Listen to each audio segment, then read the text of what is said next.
Beauty is in the eye of the beholder is an old saying that I imagine all of us are familiar with. The specific wording of this old saying is attributed to Margaret Wolfe Hungerford, who included this phrase in her 1878 book titled Molly Brown. While Hungerford is credited with penning this specific wording, the idea that is at the core of this saying has been stated numerous times prior to Hungerford's time. The playwright, poet, and author William Shakespeare, the philosopher David Hume, and the writer, scientist, inventor, and statesman Benjamin Franklin each expressed the basic sentiment of this phrase before Hungerford was born.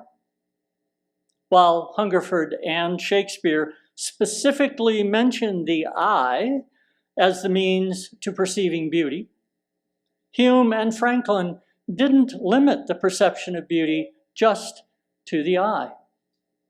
Franklin wrote that beauty is but supported by opinion, and Hume claimed that beauty in things exists merely in the mind that contemplates them. This morning's reading by Fraser Hunt would seem to confirm what the old saying is asserting. That assertion is that each of us perceives beauty in our own way and to our own degree. As Hunt states in the reading, his attention that afternoon was on his emotions. More specifically, his attention was on a feeling of discouragement. As a result of his inward focus, he was unable to see, to perceive the beauty that was all around him. His internal focus was broken as he spotted Helen Keller walking toward him. Once he shifted his focus to his sight, Keller's actions awakened him to what he had been missing. As he stated so succinctly and powerfully, it took the sightless eyes and sealed ears of this extraordinary woman to show me beauty and bravery. While it is true that the eye can show us beauty, the ability to perceive beauty goes beyond just our ability to see. Helen Keller, who was both blind and deaf, could not see or hear the beauty on that July afternoon. She was able, however, to smell it and to feel it. Hunt, on the other hand, tells us that he had eyes to see and ears to hear, and yet he was both blind and deaf to the beauty that was all around him. Upon awakening to his unintentional and self-created blindness and deafness, Hunt was brought to tears by Keller's presence and actions. When I first read Hunt's article many years ago, I was catapulted back in time. I recalled a time in my own life, a time when I was experiencing a great deal of stress, when my eyes were suddenly opened to the beauty around me, beauty that I had been unable to see just moments before. Like Hunt, I had been immersed in my own emotional struggles. I know that the experience of being unable to see, hear, or feel beauty around us is common. I know this from my decades of experience as a psychotherapist.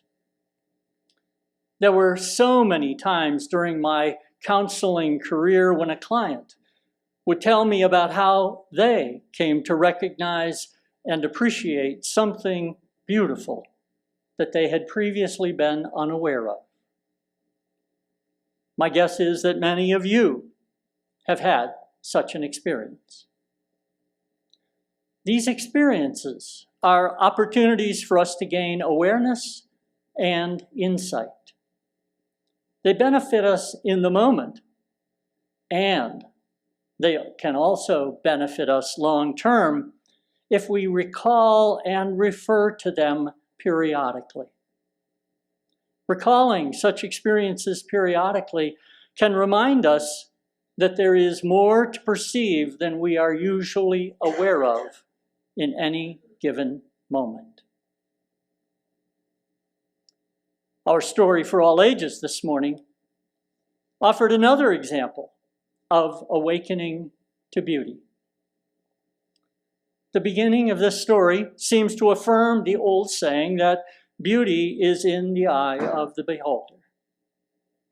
The problem for Sulway was that a significant number of the people in her life were unable to see her beauty, either inside or out, because of their opinions about skin color.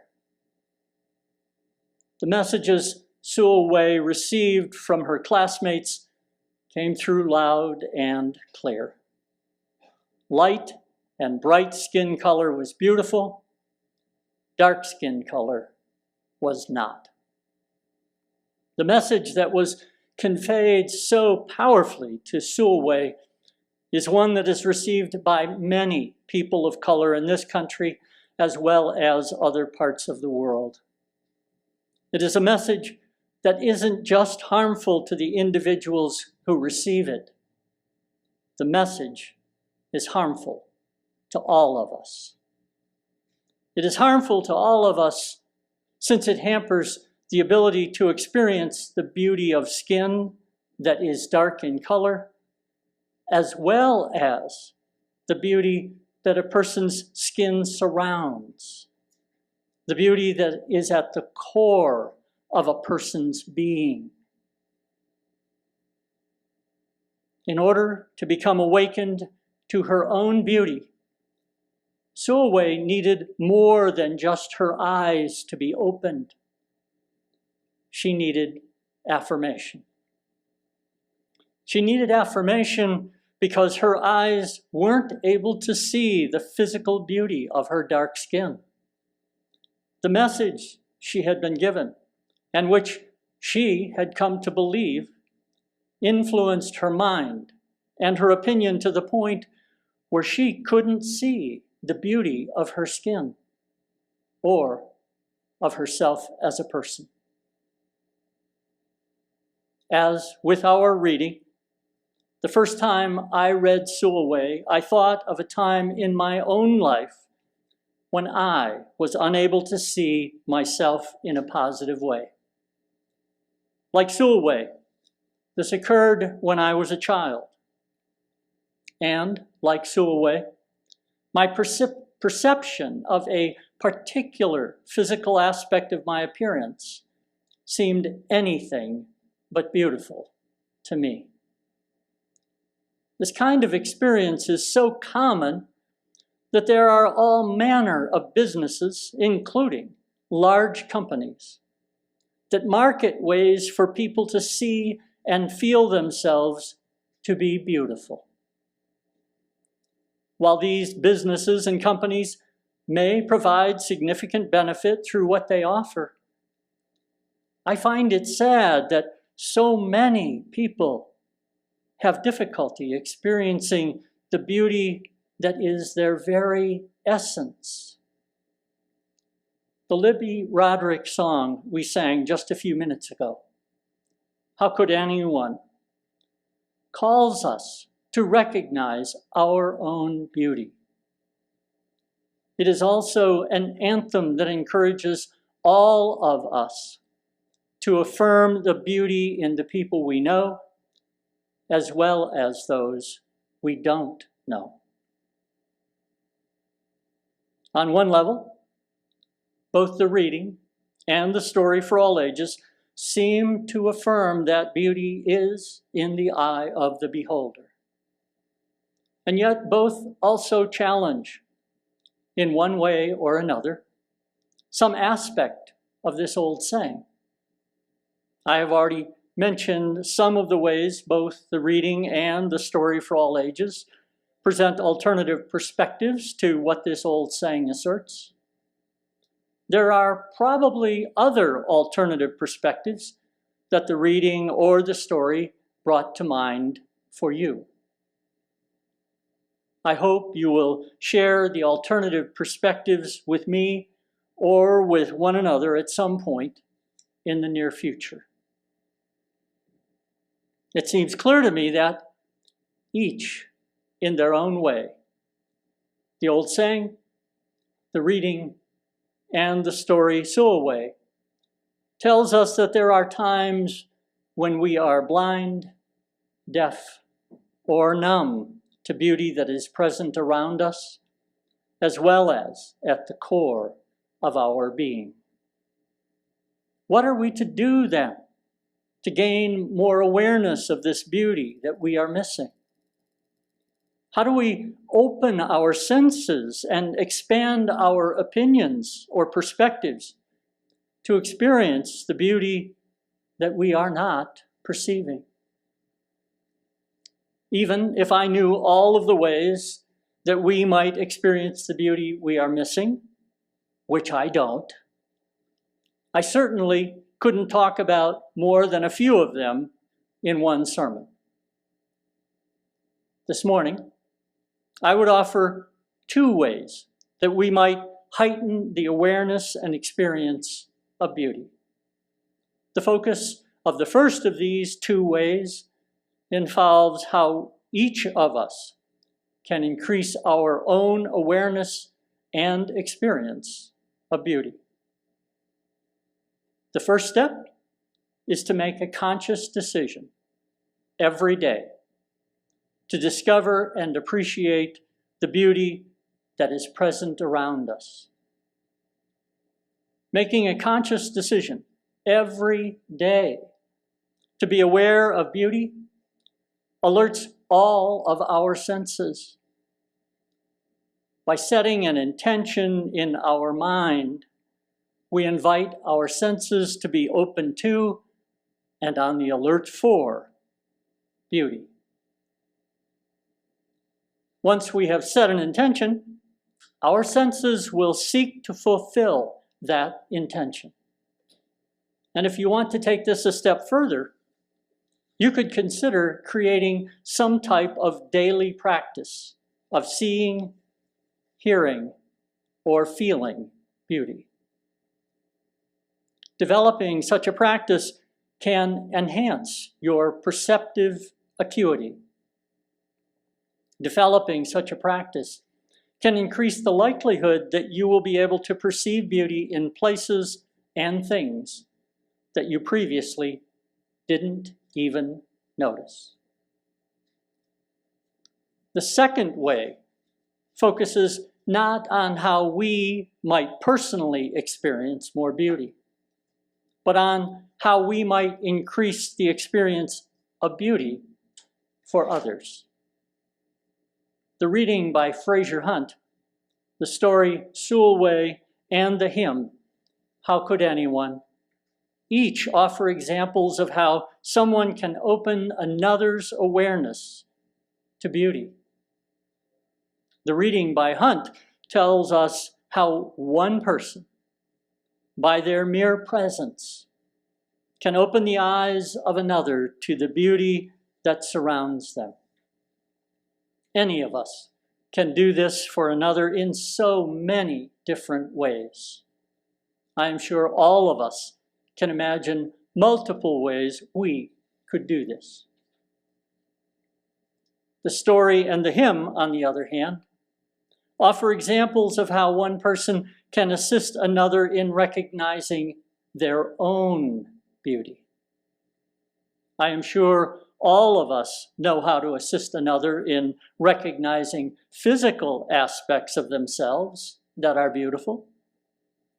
Offering compliments about how a person looks is relatively easy. It is also something that all of us have done. What can be even more beneficial than complimenting someone on their looks is telling a person about the beauty we recognize in them. When we convey to another person that we perceive the beauty of their inherent worth and dignity, we affirm the person for who they are, not just for what they look like. As we sang the hymn, "How Could Anyone?" I looked out upon those of you who are in the sanctuary this morning. You likely aren't aware that I was singing this song, that as I was singing this song, I was singing it to and for you. For me, your loving is a miracle.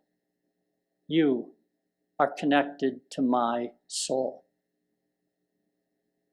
Thank you for the beauty you bring into my life. Thank you for the beauty you bring into one another's lives. Thank you for offering the beauty of your very being into this world. It is my hope this morning that in the course of this service, each of us will experience beauty in something we see, hear, or feel. As our senses attend to the beauty that we encounter, may we feel gifted, nurtured, enlivened, and uplifted.